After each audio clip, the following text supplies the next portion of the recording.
안녕하십니까? 네, 우리 옆 사람과 이렇게 인사하면 좋겠습니다. 하나님은 우리 가운데 일하고 계십니다. 네, 하나님은 보이지 않지만 계속해서 중단 없이 일하고 계시는 하나님이신 줄 믿습니다. 네, 아멘. 오늘 역대상 말씀이고요. 당분간 역대상에서 또 본문의 말씀이 이루어지게 되겠습니다. 구약 성경의 역대상 역대하는 원래 히브리어 성경에는 하나의 책으로 이루어졌다고 합니다. 그리고 구약 성경의 맨 마지막에 위치한다고 합니다. 원래의 성경에는 기록된 내용과 전체 성경 안에서 배치된 그 위치를 생각해 보면 구약 성경을 총정리한다는 그러한 인상을 줍니다. 역대기의 저자는 포로기 시대, 그러니까 바벨론으로 포로로 끌려갔잖아요. 그래서 포로기 시대에 활동했던 학사 겸 제사장 에스라가 이 책을 기록했다고 알려져 있고, 또 그 기록의 범위는 구약 시대를, 구약의 역사 전체를 아우르고 있습니다. 예를 들면 역대기 1장 1절을 보면 인류의 시조인 1장 1절을 보면 아담, 셋, 에노스 이렇게 시작하고 있어서 아담부터 다루고 있는 것이죠. 또 역대상 9장에 보면 남유다 왕국이 망해서 바벨론으로 포로로 잡혀갔다가 다시 포로에서 돌아온 백성들의 계보를 다루고 있습니다. 그러니까 포로로 갔다가 돌아온 백성들까지 다루고 있으니까 아담부터 포로기까지 구약 성경 전체를 조망하고 있다고 볼 수 있습니다. 그러면 에스라는 왜 이런 넓은 범위의 책을 이렇게 정리하면서 썼을까요? 에스라 시대는 주전 400년경이고 그 시대 이스라엘 백성들은 바벨론으로 포로로 끌려간 포로 백성들이었습니다. 찬란했던 왕국, 다윗과 솔로몬의 왕국이 얼마나 찬란했습니까? 그 왕국은 멸망당했고 이스라엘 백성들의 심장과도 같았던 예루살렘 성전은 무너져 버렸습니다. 그 시대의 청년들에게는 희망이 있었을까요? 희망 같은 단어가 있었을까요? 에스라는 이런 시대에 이야기하고 싶었던 것이 있었습니다. 그것은 하나님은 이스라엘의 역사 가운데 중단 없이 언약을 이행하고 있다는 사실입니다. 하나님은 자기 백성을 결코 버리지 않았다. 이 이야기를 하고 싶었습니다. 우리에겐 여전히 소망이 있다. 이 이야기를 하고 싶었습니다. 오늘 설교의 제목은 세상에 하나님의 성전을 세우라입니다. 이 말씀을 통해서 이 땅을 살아가는 영적 이스라엘 백성, 우리는 다 영적 이스라엘 백성입니다.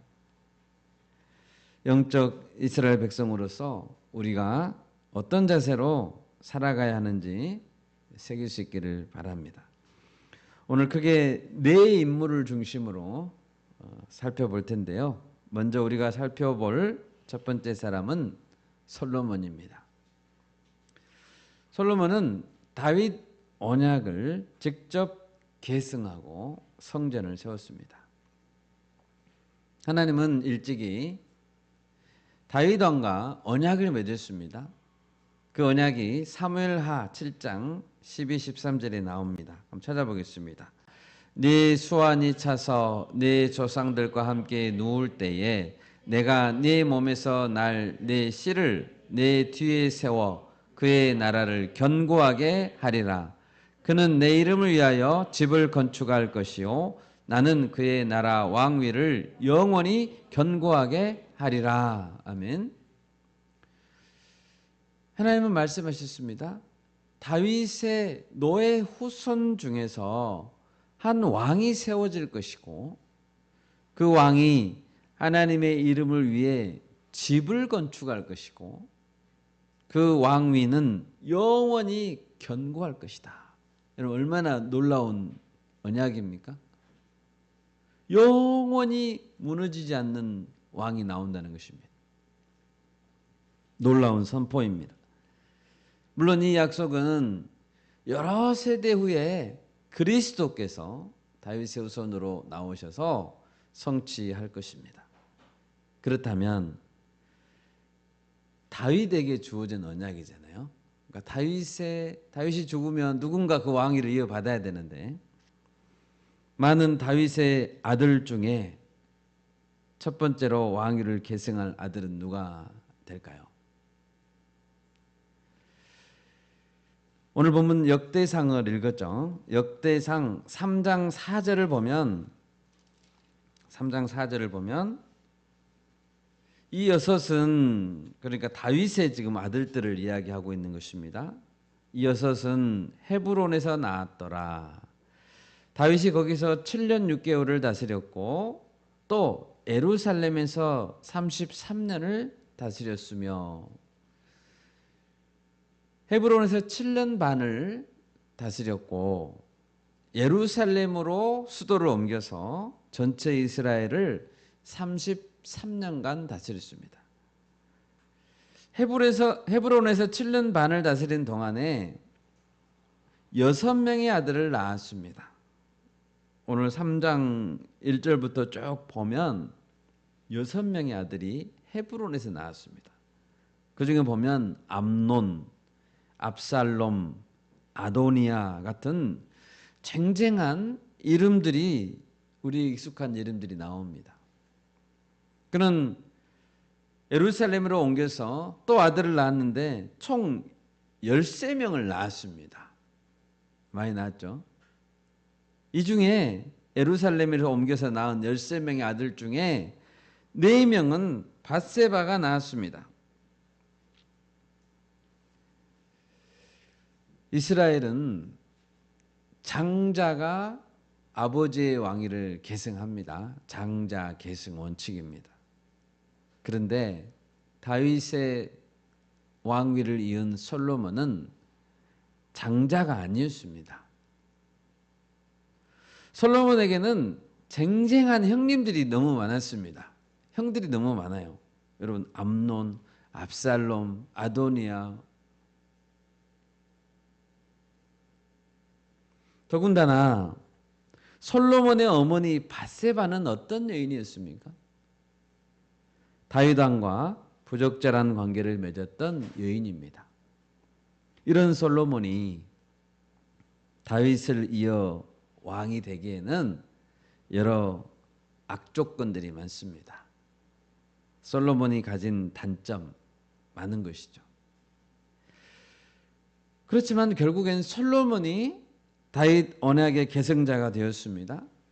무엇 때문에 언약을 솔로몬이 계승할 수 있었을까요?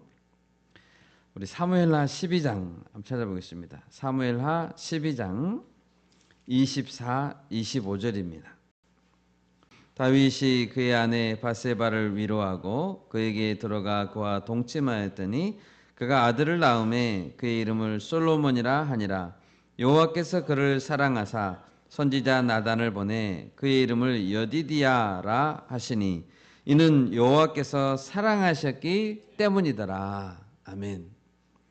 하나님은 나단 선지자를 통해서 이름을 하나 지어 보냈습니다.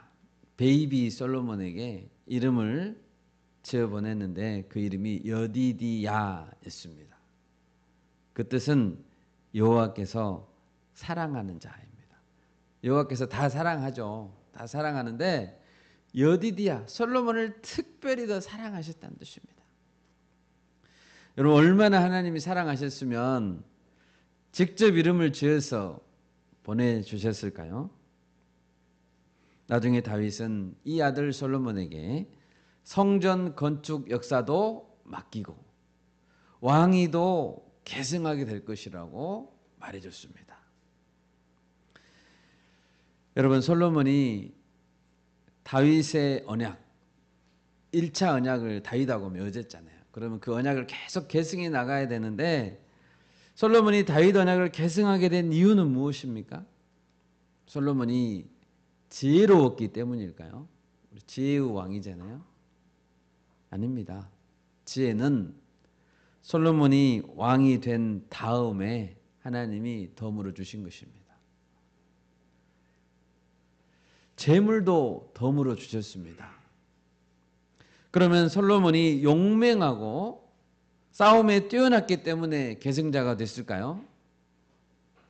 역대상 22장 9절에 보면 솔로몬은 온순한 사람이라고 기록되어 있습니다.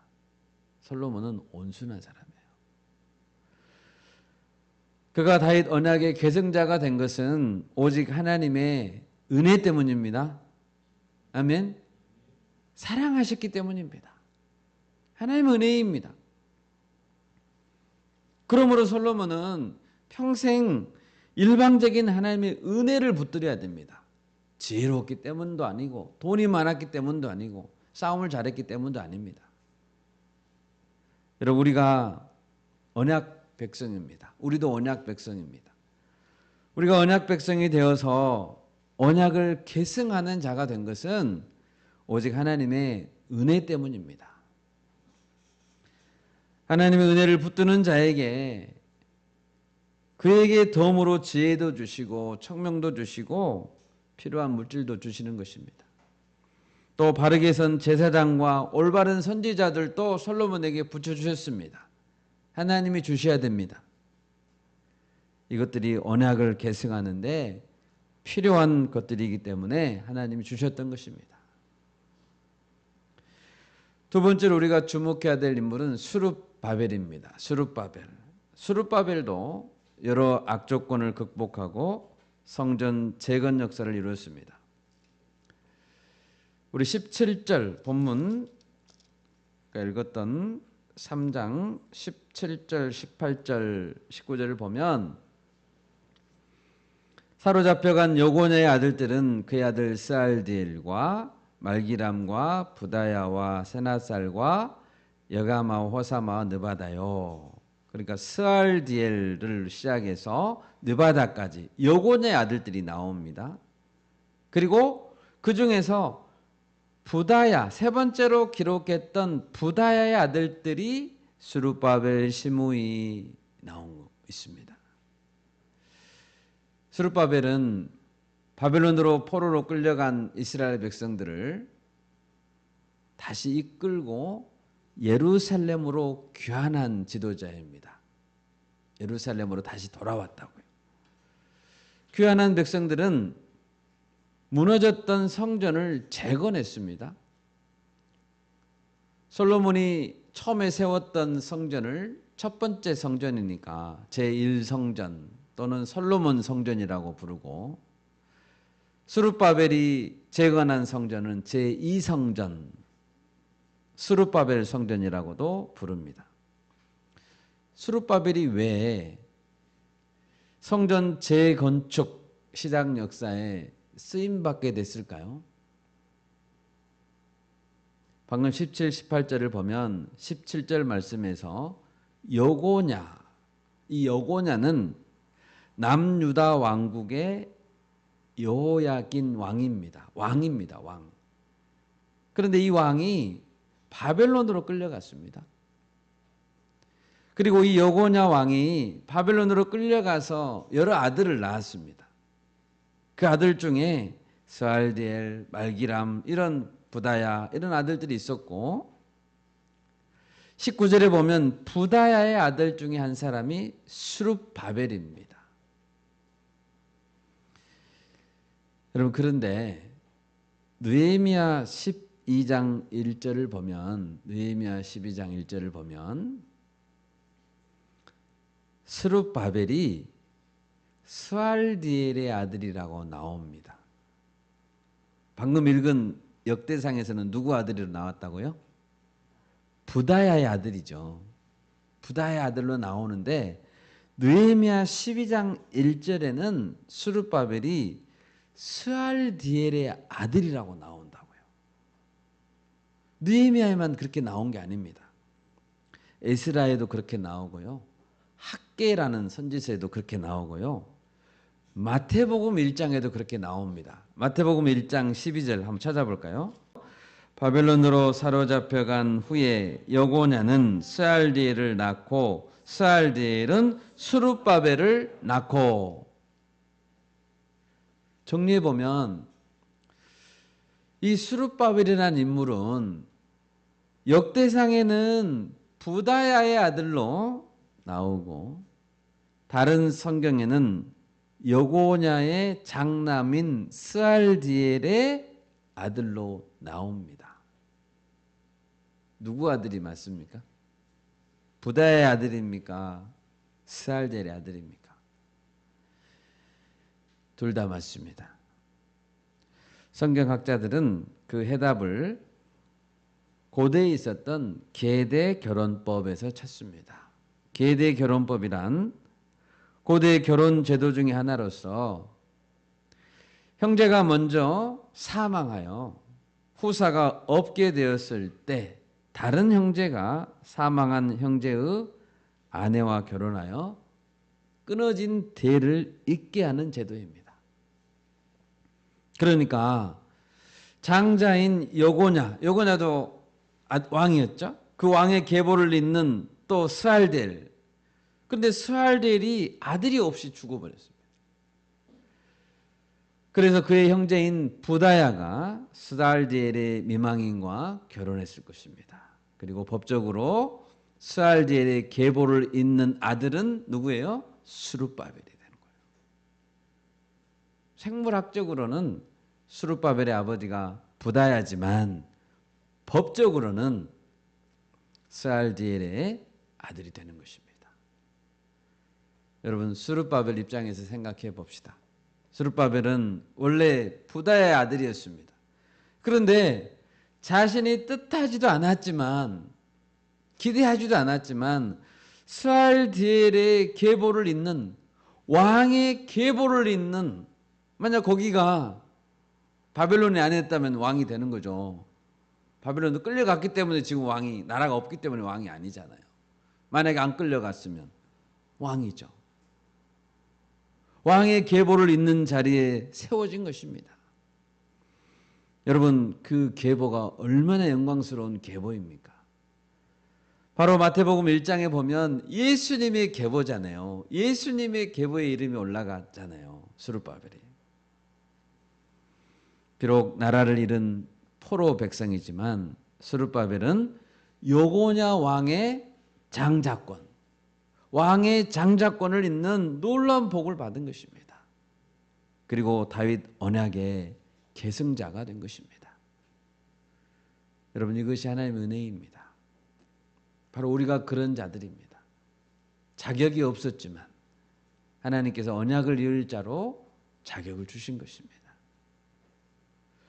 스룹바벨이 무너진 솔로몬 성전을 재건을 이룬 것도 하나님의 일하심 때문이었습니다. 스룹바벨 자신이 성전 재건을 하겠다고 왕에게 건의하고 왕의 허락을 받아낸 것이 아닙니다. 우리 에스라 1장 1절을 찾아보겠습니다. 1절에서 3절 말씀 우리 같이 한번 읽겠습니다. 바사왕 고레스 원년에 여호와께서 에레미야의 입을 통하여 하신 말씀을 이루게 하시려고 바사왕 고레스의 마음을 감동시키심에 그가 온 나라에 공포도 하고 조소도 내려 이르되 바사왕 고레스는 말하노니 하늘의 하나님 여호와께서 세상 모든 나라를 내게 주셨고 나에게 명령하사 유다 예루살렘에 성전을 건축하라 하셨나니 이스라엘의 하나님은 참 신이시라. 너희 중에 그의 백성된 자는 다 유다 예루살렘으로 올라가서 이스라엘의 하나님 여호와의 성전을 건축하라. 그는 예루살렘에 계신 하나님이시라. 아멘. 이 말씀 보면 성전을 재건하라고 지시한 사람이 누굽니까? 하늘의 하나님 여호와입니다. 여호와께서 먼저 지시했고 페르시아 왕, 바사 왕은 페르시아 왕이거든요. 페르시아 왕 코레스, 키루스의 마음에 감동을 주셨습니다. 너희 중에 그의 백성된 자는 다 올라가라. 다 유다 예루살렘으로 올라가서 이스라엘의 하나님 여호와의 성전을 건축하라. 이런 명령이죠. 아멘. 성전 건축하라는 것은 하나님이 주신 명령이었습니다. 이것은 일방적인 하나님의 명령입니다. 스룹바벨이 건의한 게 아닙니다. 그래서 왕의 마음은 감동되었고 포로 귀환도 이루어지고 성전 재건에 필요한 모든 것은 왕으로부터 제공받았습니다. 왕이 제공해줘요. 모든 경비를, 물자를 국가 예산으로 국책 사업으로 선정된 것입니다. 성전 건축이 국책 사업이 된 거예요. 왕의 명령으로 1차로 귀환한 스룹바벨이 이끌고 1차로 귀환한 이스라엘 백성은 합계가 약 5만 명이었습니다. 5만 명. 작은 규모가 아니죠. 단지 스룹바벨과 이스라엘 백성들은 예루살렘으로 돌아가기만 하면 됩니다. 물자도 다 대준대. 국가가 준 예산으로 성전만 지으면 됩니다. 하나님 은혜죠. 여러분, 우리가 언약 백성의 자격을 얻게 된 것은 무조건적인 하나님의 은혜이고 선물입니다. 그리고 그것을 하고자 한다면 대단한 것을 우리가 이루려고 한다기보다는 단지 하나님께서 일하시는 그 방향에 우리는 순종하기만 하면 되는 것입니다. 우리는 가면 됩니다. 물론 70년간 바벨론에 눌러 앉아서 살았으니까 바벨론 땅이 익숙하고 다시 돌아가기 어려웠을 수도 있습니다. 그러나 하나님의 백성이라면 다 일어나야 합니다. 예루살렘으로 가야 합니다. 무너진 성전을 일으켜 세워야 합니다. 우리가 무너진 성전을 세워야 되는 당사자들입니다. 지금 이 시대에도 무너진 성전이 있습니다. 우리가 세워야 합니다. 세 번째로 살펴볼 인물은 야베스라는 사람입니다. 야베스도 운명적인 인생을 간절한 기도로 변화시켰습니다. 역대상 4장 9절 10절 아까 우리가 읽었죠. 여기 보면 9절에 보면 어머니가 그 아들에게 이름을 줬는데 야베스라고 하였는데 이는 수고로이 낳았기 때문이라 라고 했습니다. 야베스라는 그 이름의 뜻은 고통이라는 뜻이랍니다. 고통. 어머니가 이름을 지어줬는데 고통이라고 지어줬어요. 예를 들면 우리 이름이 제가 박씨인데요. 박고통이라고 평생 살아야 된다면 얼마나 괴롭겠어요? 안 그래도 힘든데 김수고, 정난산 이렇게 이름을 지었다면 얼마나 힘들겠어요. 그런데 야베스는 그래야 했습니다. 그런데 10절을 보니까 설상가상으로 야베스는 지금 환난 가운데 놓여 있음을 알 수 있습니다. 그는 기도했죠. 나를 환난에서 벗어나게 해주십시오. 이런 기도를 보니까 그에게는 환난이 있었습니다.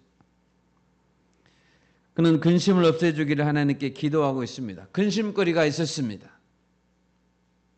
야베스는 어떤 기도를 드리고 있습니까? 야베스의 기도를 보면 첫째는 나에게 복을 주시고 내 지경을 넓혀주십시오라고 기도하고 있습니다. 야베스는 어찌하든지 하나님의 복을 받기를 원했습니다. 나에게 복이란 단어가 나오죠. 하나님의 복. 그의 운명 같은 고통, 그 고통스러운 인생을 복된 인생으로 바꿀 수 있는 것은 오직 하나님이 주신 복이었습니다. 아멘. 하나님의 복이 임하면 운명 같은 그 고통도 복된 인생으로 바뀐다는 거죠. 그는 하나님의 복에 매달렸습니다. 여러분 하나님의 복에 매달리고 있습니까? 그리고 그는 그 증거로 나의 지경을 넓혀 주십시오 라고 기도했습니다. 땅이 넓어지는 거죠. 내 땅을 넓게 해주십시오. 지역이 넓어지는 것입니다. 실제적인 이 지리적인 영역이 확장되는 것뿐만 아니라 이 기도에는 그 지역 안에 영적인 선한 영향력이 확대되기를 위해 기도하고 있는 것입니다. 다시 말하면 눈에 보이지 않지만 하나님의 나라가 확장되는 것을 위해서 기도하고 있는 것입니다. 하나님의 복이 풍성히 임하는 자에게는 그 지경이 넓어지는 복이 임하게 될 것입니다. 아멘. 또한 야베스는 기도했습니다. 주님의 돕는 손이 나와 함께 해 주십시오 라고 기도했습니다. 주님의 손이 나와 함께 해 주시기를 원합니다.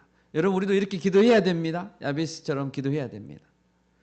주님의 손을 날마다 잡고 주님과 동행하는 것이 그의 간절한 소원이었습니다. 주님과 날마다 손을 잡고 동행한다면 어떤 시련이 와도 극복할 수 있을 것이라고 믿었습니다. 어떤 고통도 이길 수 있다고 믿었습니다. 주님의 손이 함께하는 자에겐 더 이상 시련이나 고통이 그를 좌절로 이끌지 못합니다. 낙담할 필요가 없습니다. 주님의 손이 나와 함께한다면. 또 야베스는 기도했습니다. 나를 환난에서 벗어나게 해주십시오. 야베스의 주변에는 아마도 위협하는 대적들이 많이 있었던 것 같습니다. 그 대적들에게서 나를 보호해 주십시오 라고 기도하고 있습니다. 하나님은 결국 야베스의 기도를 응답해 주셨습니다. 그리고 야베스는 9절에서처럼 그의 형제보다 귀중한 자라는 명예로운 칭호를 얻게 됐습니다. 고통이라는 이름을 가지고 태어난 인생이었지만 그는 귀중한 자라는 칭호를 얻었다니까요. 하나님 응답해 주시면 우리 인생이 변화되게 될 줄 믿습니다. 아멘. 하나님 언약 안에 있는 백성에겐 더 이상 운명적인 묶임, 나는 묶여있다, 운명에 묶여있다, 고통스러운 묶임은 없습니다. 오직 그리스도 예수님 안에는 자유함이 있습니다. 로마서 8장 1, 2절에 이런 말씀이 있습니다. 그러므로 이제 그리스도 예수 안에 있는 자에게는 결코 정죄함이 없나니 이는 그리스도 예수 안에 있는 생명의 성령의 법이 죄와 사망의 법에서 너를 해방하였습니다. 해방되었습니다. 묶임에서 놓였습니다. 자유케 됐습니다. 더 이상 고통은 우리를 묶지 못합니다. 하나님의 언약 안에 있는 자에게는 운명이 극복될 줄 믿습니다. 아멘. 마지막 네 번째로 우리가 봐야 될 인물은 시므온입니다. 시므온 지파는 적극적으로 도전해서 저주를 축복으로 바꾼 지파입니다. 역대상 4장 38절을 보십시오. 여기 기록된 것들은 그들의 종족 시므온입니다. 4장 24절부터 시므온 지파 이야기가 나오고 있기 때문에 여기 기록된 것들은 그들의 종족과 그들의 가문의 지도자들의 이름이라 그들이 매우 번성한지라.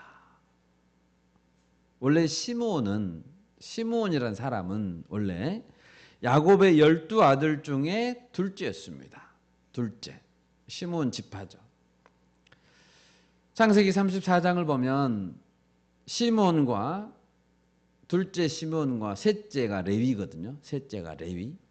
이 둘째와 셋째는 여동생이 이 디나라는 여동생이 성폭행을 당한 사건이 있었습니다. 그 사건 때문에 분노했고 가해한 하몰 족속의 세겜이란 추장, 하몰 족속과 그 추장을 잔인하게 멸절시켜 버렸습니다. 이것은 야곱 가족 전체에 큰 위험을 초래할 수 있는 중대한 사건이었습니다. 그래서 야곱은 12아들들에게 유언하면서 죽을 때 시므온과 레위에 대해서는 저주했습니다. 저주받은 아들들이라고요. 창세기 49장 5절에서 7절 한번 찾아보겠습니다. 창세기 49장 5절에서 7절. 시몬과 레위는 형제여, 그들의 칼은 폭력의 도구로다. 내 호나 그들의 모의에 상관하지 말지어다. 내 영광아 그들의 집회에 참여하지 말지어다. 그들이 그들의 분노대로 사람을 죽이고 그들의 혈기대로 소의 발목 힘줄을 끊었음이로다. 그 노여움이 혹독하니 저주를 받을 것이요 분기가 맹렬하니 저주를 받을 것이라. 내가 그들을 야곱 중에서 나누며 이스라엘 중에서 흩트리로다. 이 유언을 해주면 축복된 유언을 해줘야 되는데 7절 보니까 저주 받을 것이다. 이 말이 두 번이나 나와요. 네? 얼마나 확실한 저주입니까? 그들의 칼은 폭력의 도구로다. 너희들은 폭력적이다. 내 호나 그들의 모의에 상관하지 말라. 그들과 모이지도 말라. 집회에 참여하지도 말라. 아버지가 막 그렇게 한 거예요. 얼마나 야곱이 화가 났으면. 그리고 내가 그들을 야곱 중에서 나누어 버리겠다. 이스라엘 중에서 흩어버리겠다. 이렇게 했습니다. 그래서 시몬 지파는 가나안 땅에 나중에 들어가서 땅 분배를 받을 때에도 아주 적은 땅을 받게 됐습니다. 시몬 지파의 분깃은 유다 지파의 분깃 가운데 속에 쏙 들어가서 아주 작게 차지할 수밖에 없었고, 남방 네게부 지역, 네게부가 사막이잖아요. 네게부 지역의 척박한 땅의 일부를 받았을 뿐입니다. 나중엔 이 시몬 지파는 유다에 흡수됐고 이스라엘 가운데 흩어져 살아야 했습니다.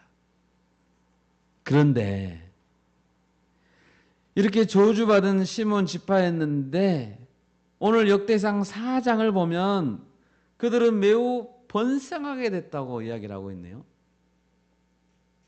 두 가지 사례를 보여주고 있습니다. 먼저 39절입니다. 5장 39절.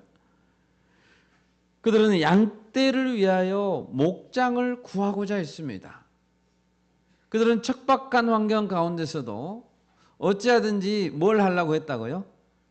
양떼를 먹이고자 했다고요. 양떼를 먹이고자 했습니다. 그래서 골짜기에서 동쪽으로 나아갔고 그돌지경이라는 곳에 이르렀습니다. 그리고 거기에 있는 모우님 사람들을 쳐서 진멸하고 양떼를 먹이는 목장을 얻었다는 거예요. 또 시몬 지파 사람들 중에 500명이 세일산으로 나아가서 거기에 가보니까 아말렉 사람들이 조금 남아있는 사람들이 있었어요. 그래서 아말렉 사람들을 치고 세일산에 거주하게 됐습니다. 여러분, 아말렉 사람은 하나님께서 끝까지 싫어했던 저주의 대상입니다. 진멸하고자 했던 이스라엘의 원수 족속이죠. 이 아말렉 사람의 살아남은 자들을 누가요? 시몬 지파가 해결했다는 거예요. 여러분, 이 상에서 본 내용을 정리해 봅시다. 하나님은 자기 백성을 사랑하시고 자기 백성과 언약을 맺으십니다. 언약 백성들은 하나님 주신 땅에서 어떻게 살아야 될까요? 당연히 언약을 지켜야 되겠죠. 언약을 하나님과 맺었으니까. 그리고 그 언약을 다음 세대에 계속 계승해 줘야 됩니다. 이거 언약 백성이죠. 그러면 그 언약의 핵심이 뭡니까? 언약의 핵심은 하나님만 섬기라는 것이죠. 온전한 예배입니다. 그것이 언약의 핵심입니다. 보이는 우상도 있습니다.